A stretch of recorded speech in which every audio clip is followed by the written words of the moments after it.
Saint Finbarr was Bishop of Cork and Abbot of a monastery in what is now the city of Cork, Ireland. He is patron saint of the city and of the Diocese of Cork.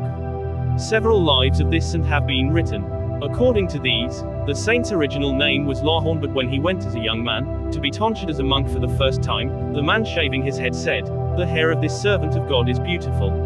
Another said, "You have spoken well, because his name will be changed and he shall be called Finbarr, that is, beautiful hair, from the beautiful head he offered in sacrifice to God."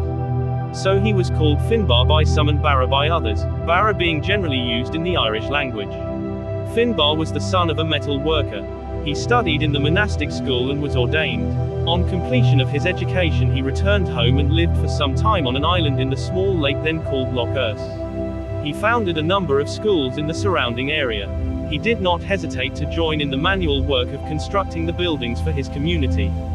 He went on pilgrimage to Rome with some of the monks, visiting St. David in Wales on the way back.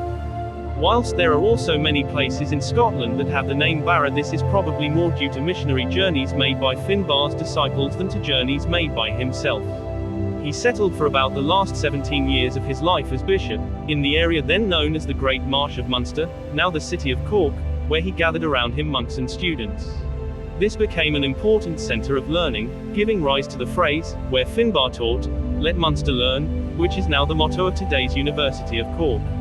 The church and monastery he founded in 606 were on a limestone cliff above the River Lee, an area now known as Gill Abbey. It continued to be the site of the cathedral of his diocese.